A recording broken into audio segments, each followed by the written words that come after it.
Well, we'd like to welcome everyone to our study of Hebrews once again. Thanks so much for listening in or watching if you are seeing this on the computer. And so we are in the middle of our study of Hebrews 11. We're going to be looking at Abraham, and this is going to take us through several weeks looking at Abraham and his wife Sarah. And then we'll make our way to Isaac. And so this will be, of course, a several-week journey. We're going to, once again, as we are doing every week, as we study Hebrews 11 and 12, I want to remind you of the big picture, and then we'll zoom into our character of the week. And so this week it's Abraham.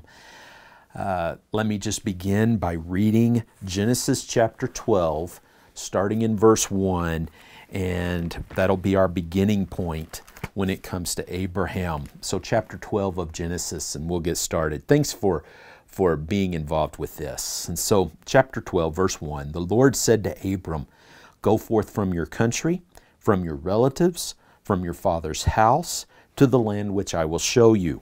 And I will make you a great nation, and I will bless you and make your name great. And so you shall be a blessing, and I will bless those who bless you, and the ones who curses you I will curse. And in you all the families of the earth shall be blessed." So Abram went forth as the Lord had spoken to him, and Lot went with him. Now Abram was 75 years old when he departed from Haran. And so it's our story of Abraham.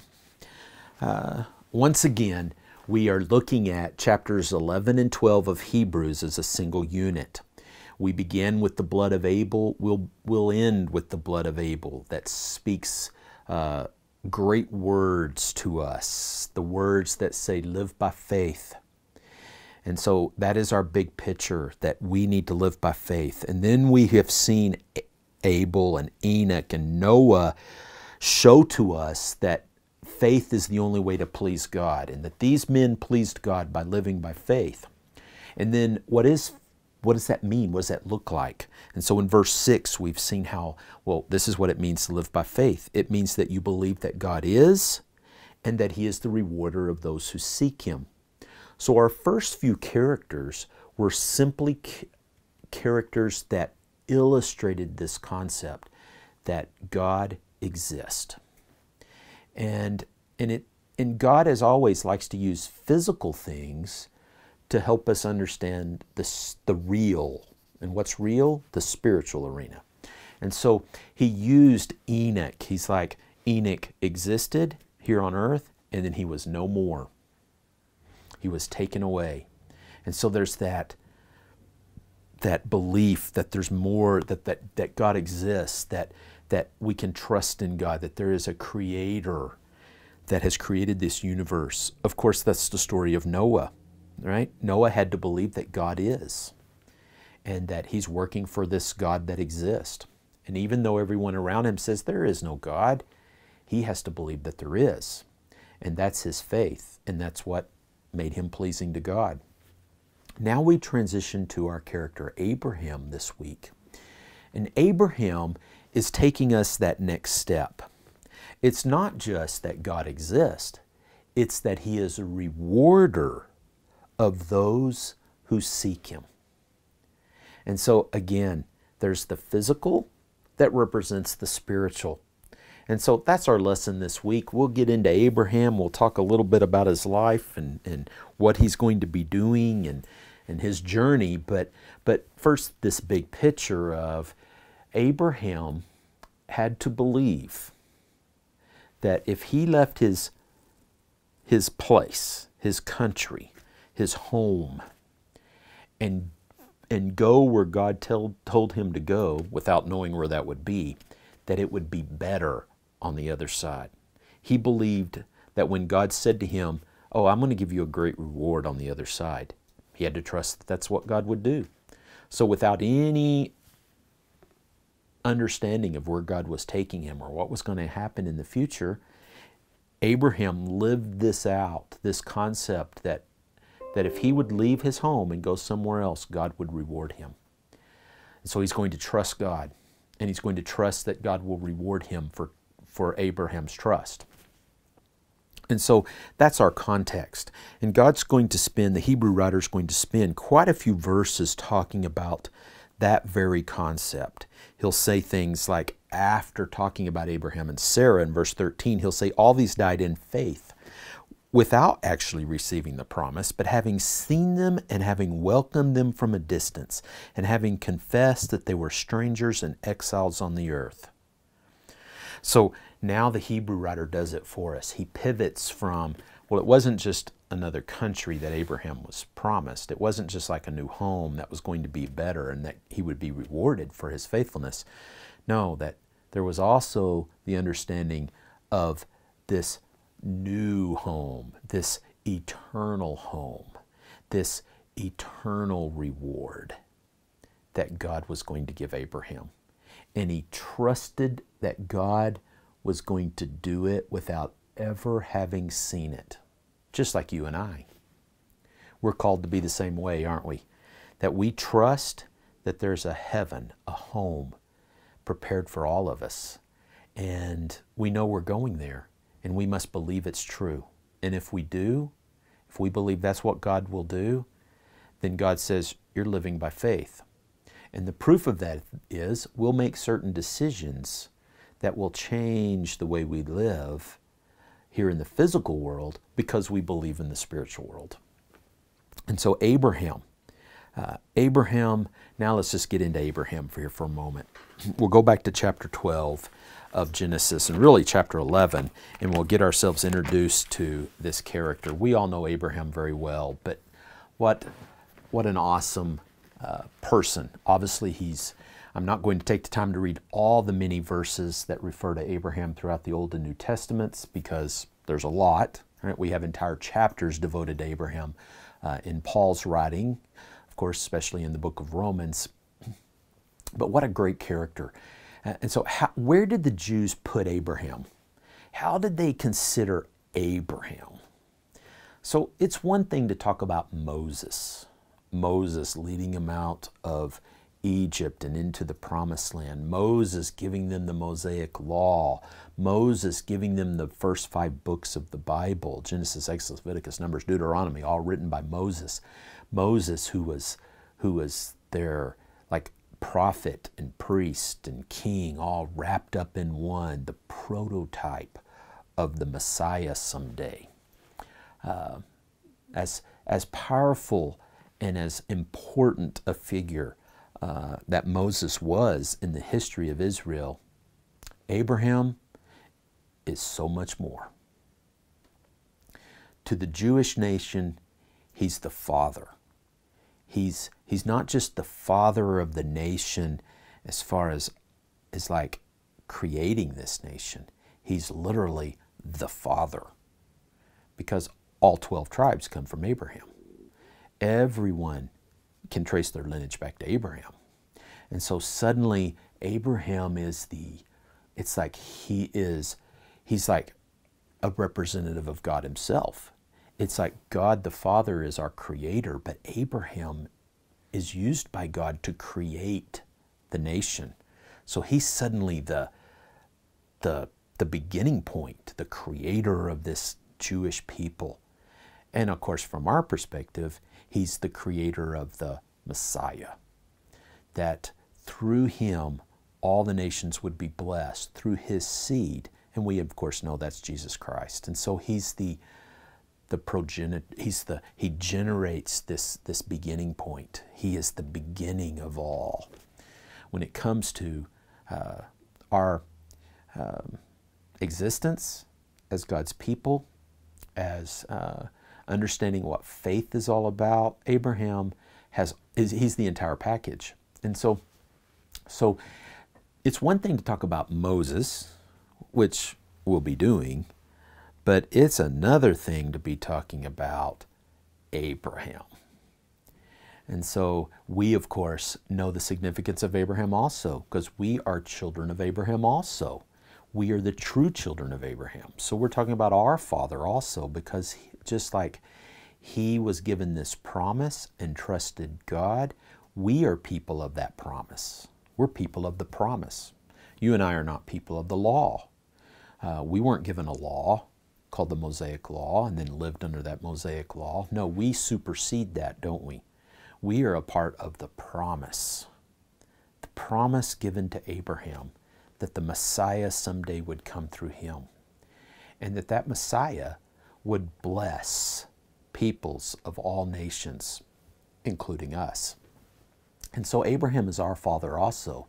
And Paul makes a very strong point of that in the book of Romans, where he talks about, Abraham isn't really the father of Israel. He is the father of those people physically, but that's not what makes him so important. What makes him so important is he's the father spiritually of all of us. That when we live with circumcised hearts and live in faith, our belief that there is a God and that he rewards those who seek him, then we're living like Abraham, and we will be rewarded also. And so much can be said about Abraham, but just some little highlights here. If we look back in Genesis 11, it's interesting that it wasn't really Abraham that first left Ur. It was actually, of the Chaldeans, it was actually his father Terah. And so it reads like this, verse 26, and Terah lived 70 years and became the father of Abram, Nahor, and Haran. Now these are the records of the generations of Terah. Terah became the father of Abram, and Haran became the father of Lot. And Haran died in the presence of his father Terah in the land of his birth, in Ur of the Chaldeans. And Abraham and Nahor took wives for themselves. The name of Abram's wife was Sarai, and the name of Nahor's wife was Milcah, the daughter of Haran, the father of Milcah and Iscah. And Sarah was barren, she had no child. So even then, there's that reminder, Sarah never had a child yet. And Terah took Abram his son. Here we go. And Terah took Abram his son, and Lot, the son of Haran, his grandson, and Sarai, his daughter-in-law, his son Abram's wife, and they went out together from Ur of the Chaldeans in order to enter the land of Canaan. But they only made it as far as Haran, and then they settled there. And the days of Terah were 205 years, and Terah died. Chapter 12, verse 1. Then the Lord said to Abram, go forth from your country and from your relatives. So Abraham's father began the work. It's like God has Terah leave Ur and make his way towards Canaan, but they stopped and they never quite made it the rest of the way. And then brother dies, and back in, of course, in their homeland, and so he's got Lot with them, and Abram feels responsible for his brother's son, and brother's dead back in the homeland. And then they're there at this stopping place, and then God appears to Abram. And so there's this blessing of chapter 12, starting in verse 1 that we've just read. And so by faith, what does Abram decide to do? Well, he decides to get going, doesn't he? And so verse 4, Abram went forth as the Lord had spoken to him, and Lot went with him. And Abram was 75 years old. And Abram took Sarai his wife, and Lot his nephew, and all their possessions which they had accumulated, and the persons which they had acquired, and they set out for the land of Canaan. And thus they came to the land of Canaan. And Abram passed through the land as far as the site of Shechem. Now the Canaanite was then in the land. And the Lord said, to your descendants I'm going to give all this land. So right then and there he built an altar there to the Lord who had appeared to him. And remember, Abram and Sarai had no children. And he's 75 years old. It's just so many lessons on so many levels, isn't there? Number one, it's never too late, right, for things to happen in the Lord's world, in the Lord's way of doing things. Who knows what the Lord has in mind? Have you ever heard someone say, I don't know, why does God still have me around? I'm 80 years old, I'm 90 years old, I'm 95 years old, I'm 70 years old. Why does the Lord still have me around on this earth? It's like, oh, he has a plan. There is a reason for your existence. And no matter what your age is, God has something in mind for you to do. And so Abram's testifying to that and think about those words. It's like, I'm going to make your descendants into a great nation. And someday there's going to be a descendant who's going to bless the whole entire world of people. Your seed someday. And it's like Abraham's looking around going, well, I don't even have any children. My brother has a child. Can you imagine on days when he thought, well, maybe he's talking about Lot and it's just some other way. But no, it's like someday you're going to have a child, you and your wife. And so this trust, this just, okay, God, if you want me to leave my homeland and go out into some foreign place, I'll do it. And he does it. And he's told he will have an offspring, but so far they don't have any children. And so there's this faith step that takes place. Now let's go back to Hebrews. We'll hear the commentary now of our passage back in Genesis. And so by faith Abraham, verse 8 of chapter 11 of Hebrews, by faith Abraham, when he was called, obeyed by going out to a place which he was to receive for an inheritance. And he went out, not knowing where he was going. By faith he lived as an alien in the land of promise, as in a foreign land, dwelling in tents with Isaac and Jacob, fellow heirs of the same promise. And why did he do this? See, we get the commentary that tells us now the next part of faith. That God, it's not just that you believe God is, but you believe he's a rewarder of those who seek him. For he was looking, it says in verse 10, for the city which has foundations, whose architect and builder is God. That is the summation of Abraham. It's like Abraham is told, I'm going to give you a home. I'm going to give you an inheritance. I'm going to give you the land of promise.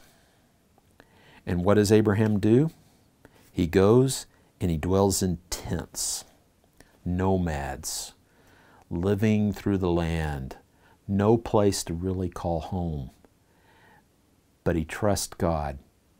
So it's this understanding that, wow, there is a city which has true foundations. And that's what Abraham believes in. That there's more to it than just the earth and Canaan and some land. That there's something bigger, there's something greater, there's something better out there that he can look forward to. And that God said, this is my promise, you will receive it. And so this promise of descendants, the promise of an eternal home, a reward for those who seek him, that's Abraham. And that's the main commentary of this passage. We'll go ahead and read a few more verses down through 16, and then our lesson will be just about finished. But here are these great words about Abraham and Sarah. And of course, it's going to talk about Sarah's faith and their ability to think about descendants, where he says, and we'll get to Sarah next week, by faith even Sarah herself received ability to conceive, even beyond the proper time of life, since she considered him faithful who had promised. Therefore also there was born of one man, and him as good as dead as that, as many descendants as the stars of heaven in number, and innumerable as the sand which is by the seashore. It's just great words. It's like Abraham lived by faith. Sarah lived by faith. Because she lived by faith, she could conceive and have a child. Because Abraham had faith that even though he was as good as dead, he could no longer have children. He had children. And those became, and it's just a testimony to the kingdom, isn't it? That there are children of Abraham as innumerable as the sand which is by the seashore. So always keep that in mind. It's a great place for us to think about how to live by faith. All these died in faith without receiving the promises, but having seen them and having welcomed them from a distance and having confessed that they were strangers and exiles on this earth, They hoped for a better country, the eternal country, right? This better place, the heavenly one, as verse 16 says. And so we get this physical understanding of that. Abraham represents that living in tents, never having a home, just wandering across the face of the earth and going where God tells him to go without knowing in advance where he was even going. He did all of that because he knew God is a rewarder and that someday a heavenly home was prepared for him. And so we must be the same. If we understand that, then he's our spiritual father. If we understand that we are exiles, that this isn't our home, this isn't our country, this isn't our place, this isn't permanent by any means, then God said the same thing to us. I'll reward you just like I rewarded Abraham. And this whole concept, though, of as innumerable as the sand which is by the seashore, something to hold on to. It's like, we probably do this because the prophets did it in the Old Testament, didn't they? They look around, they're by themselves. Remember, as we've seen the Old Testament prophets do this, they're like, they do great things, and then they're like, wow, I'm the only one left. Do you ever feel like that? Like, I'm the only one left. There's no one else. And if we're not careful, we will think, wow, the gospel isn't very effective. And nobody cares about God. And Christianity is dying. And the church is dying. And people don't care about faith and about God and the promises and the Bible and all of that. I guarantee you, the moment you think that, you need to have a moment in the cave. You need to have a moment in chapter 11, verse 12. And remind yourself, you're not alone. God's not just placed you here on this earth and you're all by yourself. That there are descendants of Abraham, men and women who live by faith, who believe in the promised land, that are more than the stars that you can see at night, as innumerable as walking along a strip of beach and trying to count all the sand grains. He's simply trying to give us a picture, isn't he? He's trying to paint us a portrait of, there's a lot more people out there. Just like he had to tell the Old Testament folks, you don't know what I'm doing in certain places. You don't worry about it. I've got people all over the planet who will not bow their knee to Baal, or in our case, who believe in God and that he's a rewarder. And we don't know about them. We don't know where they're at, how they're doing, and it's okay. Just know you're not alone. That's one reason why the church is so important. It's one reason why our fellowship is so important. It's so important for us to see each other, live stream or in the flesh. It's important to remind ourselves, wait a minute, I'm not the only one fighting this battle. I'm not the only one who's struggling day to day to try to find my place as an exile amongst a group of people, a nation of people, a world of people that don't have God in mind. I'm not the only one that's struggling against that. You are too. And there are others out there that you and I know nothing about that are fighting that same battle, who woke up this morning in prayer saying, how will my kids ever know about God? Or how will anybody ever decide to start listening to God's word? And there's no one left. And God's saying to you, oh no, remember Abraham.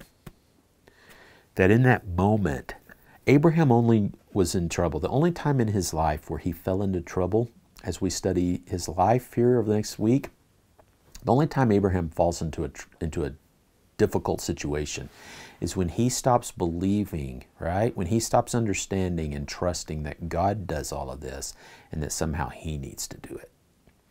And it's the same for us. God's got this. He knows about people and things and events and individuals who are praying to Him today that you and I have no knowledge of. And oh, that is so encouraging. I find that so just mind-boggling that God's at work. His Spirit's on the move. Jesus is being proclaimed somewhere today in this world. You know, it may be under a tree in Uganda, or beside a mud hut in the middle of India, or in a private office in Hong Kong. And in all those places, I personally have met with Christians in locations just like that, and I was amazed. I was amazed the day I walked in for a Sunday morning worship service in China, in the middle of a communist country. We're meeting in an office building, in an office room, desks are everywhere, and we're quietly doing our thing, worshiping the Lord. It's just an amazing thought that here are some people who are faithfully serving God, and we know nothing of them. I've mentioned Dimbishwar before, and our relationship that we had with some churches up in the far northeast part of India, and some of the interesting and funny things that have happened. Some of the times that he spent 2 years with us through a school and through internship, and we were operating a school there and teaching the Bible. And Dimashar was great because it's just that reminder. I can remember picking him up at the Bangalore train station. He came in and we start talking, and it's like, wow, Bibles had been dropped from airplanes across the land up there, Darjeeling, Assam, up in that part of India. Very jungly, very remote. No foreigners are even allowed most of the time to even visit there. And yet, Bibles had been dropped from airplanes, and these jungle people had picked these books up in their language, started reading them, and suddenly the Spirit has, it's like churches, people getting baptized, churches popping up. And Dimashar was from one of those congregations. Nobody knows about them as far as humans. Certainly no other Christians knew about them, but God knew about them and was doing His thing out there in the middle of a remote jungle. And as these people were growing in their civilization, so to speak, and getting electricity and all the changes that were being transformed out there, churches were popping up.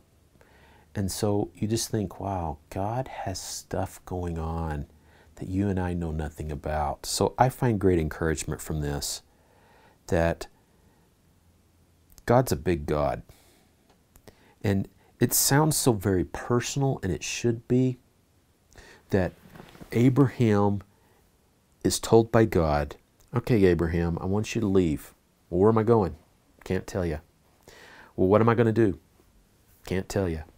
Well, how am I going to have children? Can't tell you. I just want you to go. And Abraham says, okay, I'll go, because I believe you are, that you exist, that you're here, and that you're the rewarder of if I follow you. And so I'll do it. And so Abraham leaves, goes to Canaan, lives in tents. And God says, this is what I want you to do, Abraham. So it's very personal. But then it's also very global, because it's like, oh, and by the way, someday you're going to produce the Messiah, and also you're going to become a great nation. There's going to be millions of you. And not just millions of you as a nation, but someday there'll be innumerable host of people who will be your children. And so Abraham and Sarah are barren, and God gives them such a huge promise that someday your offspring will be more like, come out here to the beach real quick. They step foot in Canaan. They're on the Mediterranean. Maybe there's a small patch of beach, and God looks down and says, can you count all these little sand crystals? Can't do it, can you? That's how many children you're going to have. That's how many descendants will be involved from you living by faith. Do you trust me? God says to him, and Abraham has to trust him. And why did he trust him? Because he knew, he believed with all his heart that God is the rewarder of those who follow him. And so, a couple of messages there, I think, for us today. One is, we're not alone. Don't ever feel alone. I think that's one reason why church is so important, and it's also one reason for us to just, by faith, in our mind's eye, to see those people out there, wherever they may be, that are faithfully serving God. And they don't know you, and you don't know them, but we both exist. And then secondly, we have this picture of faith. That if Abraham can live as an exile, a foreigner in a foreign land, and do that all his life, without ever actually receiving the promise until after death, what can we do as Christians? Can we do any worse? It's like, he's our Father, if we will live by faith. So what a great lesson for us. A powerful story of both physically representing what we go through spiritually, but also what we go through today. How many times have you thought, I don't know what's going on with this world. I can't connect what people do, what they think, how they see reality. And it's okay. You're not alone in that. There are others who think the same way.